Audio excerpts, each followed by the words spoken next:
Hello everyone, it's Rocco the Crins. I got another video for you. I'm a little disappointed. I'm super excited, I should say. If you haven't seen the Aquaman trailer and the Shazam trailer, and I don't know, there's stuff happening out there in the world, and some of these things look totally amazing, and I'm very excited for them. The thing I cannot stand right now is Brian Michael fucking Bendis on Superman. Peter J. Tomasi and Dan Jurgens have been writing Superman and Action Comics for the last couple of years and more, and they have told awesome, amazing, fun Superman stories, making Superman focal point of these stories, and then Brian Michael Bendis comes in as like a big deal, like, oh, we signed him from Marvel, we got him away from Marvel finally. Well, you know what? He sucked at Marvel. Why the fuck did we want him over at DC? But it's not just that either. G. Willow Wilson, she's taken over Wonder Woman, and I'm afraid for that. And Kelly Sue DeConnick has taken over Aquaman from Dan Abnett. I don't want that. This is the reign of the SJWs coming to fucking DC Comics. DC was just fucking awesome superhero comics. From 2011, well, I'll go all the way back in time. But when the New 52 launched, it was about awesome fucking comics. Now, I understand a lot of people were pushed back and they didn't like it. I loved it. I ate that shit up with a fucking giant spoon. I was like, give me more of this awesome comic book shit. And, now the SJWs are invading DC. They've already destroyed Marvel. And I don't know if you understand what's happened to Marvel Comics. And you can say, oh, the Marvel movies are doing great. And that's a different total division. And Marvel Netflix is doing good, too. And, the comic books is what I care about. That's the only thing I care about is the comics. I can't read a Marvel comic today, and I haven't read one in 15 fucking years. It's only been the last 5 or 6 years or so that they went SJW. And what I mean by that is, like, the characters never have any problems. They're all great, and they're all diverse, and they're all, I don't know how to say it, not sound like a racist, but I'm not one. It's just comic books. It's comic books. Do you need diversity in your comics? Perhaps. And you know what? We've had it since the 70s. You don't have to advocate for diversity in comics because we've had it in comics the whole fucking time. And you're not going to change Superman, Batman into black people. You're not going to do it. It's not going to happen. Now, when Stan Lee recreated the DC Universe, Batman was a black guy. That was Stan Lee.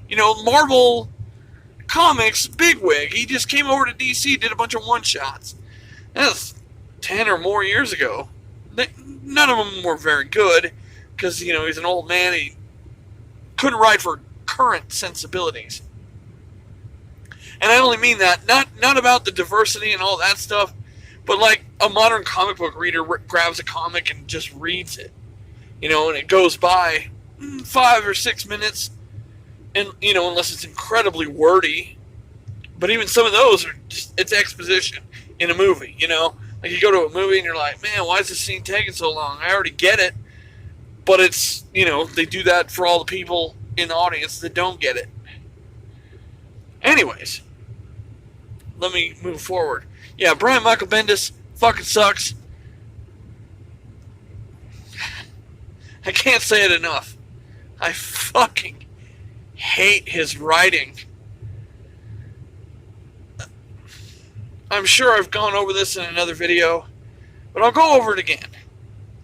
He was ordered by the Marvel heads, this is a long time ago, to destroy the Avengers. This was his job, was to destroy the Avengers so that they could be reborn. You got to take them down to the lowest of the lows so that they can come back. That's a thing, and that's presumably what Bendis is doing with Superman. But Superman was riding high. His sales were good. Just, maintain the status quo in the book and tell good stories.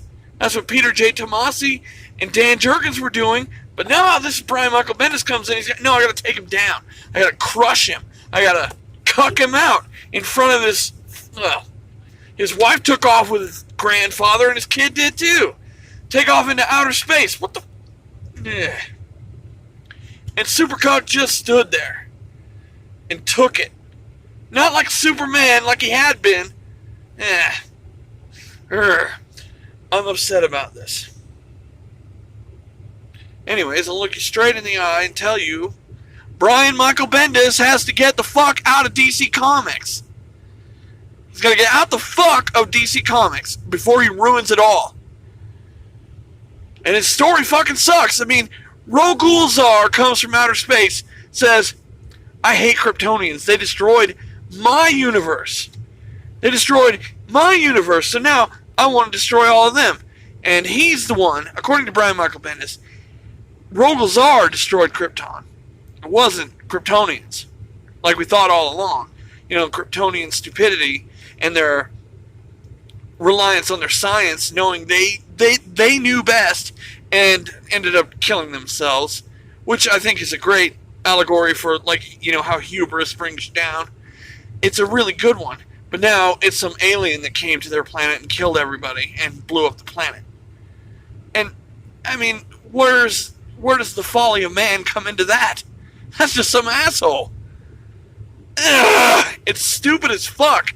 Anyways, so Rogulzar comes to Earth, and he finds the bottled city of Kandor that Brainiac had stolen from Krypton before it was destroyed. It's full of living Kryptonians, and he killed them all.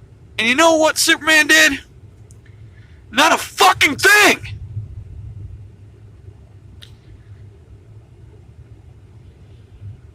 I hope you understand where I'm coming from. This isn't the Superman I've been reading since, 2002 or so. I don't know. That's earlier than that. It's in the 90s I started reading Superman. And I only read him because he was in the Justice League, and I loved him in the Justice League, and I hope to see that reflected in his own comic. And it was. And his comic was published 4 times a month. It was 4 different books, but, it was the same guy and same supporting cast in all of them. And occasionally they told, if it wasn't a contained story in one issue, it told a story over 4 issues with 4 different writers and 4 different artists. It was so cool. It really brought Superman to me in a way that I never was connected to the character before. I always thought he was lame. Like everyone thinks he's lame. He's too powerful. There's no threats for Superman. But if you're a good writer, and you're not Brian Michael Bendis, who fucking sucks, you can challenge the Man of Steel. And you can challenge him every month in the pages of his book. But Brian Michael Bendis doesn't know how to do that. All he knows how to do is destroy. And he came over to DC because DC is the #1 publisher in comics. And it doesn't matter that their comic sales are totally poor. Their best book is only selling 100,000 copies. That's nothing compared to 20 years ago. The best books were selling 1 million copies. And, if the book wasn't selling 50,000, maybe 100,000, it wasn't selling 100,000, it got canceled. But nowadays, if you can sell 20,000 a month, you're alright. But I tell you, there's some really good books selling less than 20,000 that just nobody's buying them. Green Lanterns. I don't know why people don't like it. I guess they just don't read it. I mean, it's a Muslim and a Mexican Green Lantern. Maybe that's the problem. I don't think it is. I love the book. I love Simon and Jessica. They're my favorite Green Lanterns, and it's so weird. But it's just the book has been written so good They go on these amazing adventures. It's the ultimate thing. If you like that kind of stuff, if you like action adventure comics, Green Lanterns was really good, and we saw the evolution of the characters. They weren't the same in issue 1 as they were in issue 20. Jessica got over her fear, not completely, but, she did. Simon gave away his gun. He didn't have to carry his gun anymore. He trusted in the Green Lantern Corps. I mean, evolution of the characters is what we all want. And Green Lanterns gave it to us in spades. It was so good. And their adventures were so incredible. Oh my God. And the art. Oh my God. Eduardo Pansica, I tip my hat to you. You really, oh my God, I showed your art to all my friends. I'm like, check this shit out. It's so good. Oh my God. Anyhow, the SJWs are infecting DC. Now, Grant Morrison is supposed to take over Green Lantern. I don't want him anywhere near it. But I don't want Kelly Sue DeConnick on Aquaman. She's the worst. And Aquaman was written by Dan Abnett, and he was telling an amazing story. I mean, read Aquaman number 21 through 24, and you'll get it. You'll understand what I'm talking about, how great it was. And he wrote 1 through 22 also. And they were all good. I mean, he had Black Manta in number 4, I think. He had Black Manta on the ropes. He's going to kill him. And he's like, no, we're going to put you in jail, yo, because you did all this. And we're going to prove that you did all this. And then Aquaman gets taken captive by the United States government because, well, during the fight with Black Manta, he looked like a terrorist on American soil. And he went peacefully. And, well, shit goes nuts outside in the real world. And Mera breaks Aquaman out of jail. And she explains to him, look, we need your help. It's okay. You can come back once we're done. But you have to stay in, or you have to come with us because things are going off the chain. And Aquaman goes out and he saves the day. And there's like half the people that see him save the day are like, yay, Aquaman. And the other half are like, boo, Aquaman. And he's like, well, I got to go back to jail. And Mera's like, no, let's just take off. And Superman shows up. This is issue number 6. Superman shows up and is like, hey, bro, I know you just did a good thing, but I got to take you to jail. And Mera's like, fuck you. She blasts him with the water magic that she has, and it fucks him up. But he comes in, and then Aquaman just clocks him right in the jaw.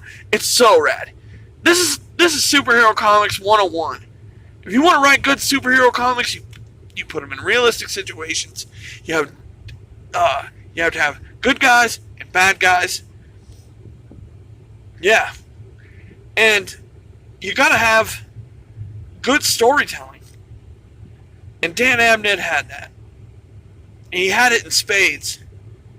And now we're getting Kelly Sue DeConnick to write Aquaman. She's a Marvel writer. A YA writer. Right?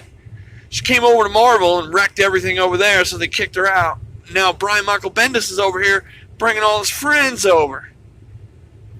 And they're going to destroy DC Comics from the inside. I won't have it. I'm not standing for it. Yeah. More of that, please.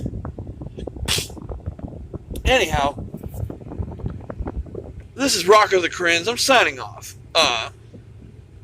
But all y'all, you have a fantastic day. And if any of you ever read a comic, now would be a great time to pick up another one. Go to Walmart. They have anthologies, $5 for 100 pages. DC Comics, I mean. 100 pages for $5. Check them out. I mean, it's good stuff, I hope. I hope they're curated well. But, the Aquaman movie comes out in December, and the trailer is up on YouTube. You can check it out anytime you want. I think it looks awesome. And I hope we get an awesome Aquaman writer and art team on when the movie comes out in December. I hope they realize that Kelly Sue DeConnick is doing a shit show. Because that book comes out every 2 weeks. It's not going to take long for them to figure out that she sucks. And I'm not saying that she sucks because she's a woman. She sucks because she's a bad writer. Okay? I'm not a sexist or a racist or a homophobe or any of that shit. It's just bad writing. You have to have good writers on, like, you know, when Aquaman is a comic book, you have to have a really good writer on it. And you have to have a really good artist on it. Because no one's going to buy it otherwise. Who cares about Aquaman? Except me. And, you know, there's got to be other people out there that like Aquaman. But I'm a big fucking fan. Been a fan since I was a little kid. I thought he was the coolest of the cool. I don't know why. Justice League, or not Justice League, Super Friends. Super Friends made him look so cool. Anyways, I think that's it. I think I'm done. 16 minutes. I think it's a perfect length for a rant video. I don't know if you can see my ugly face, but if you can, leave a comment down below. Laters.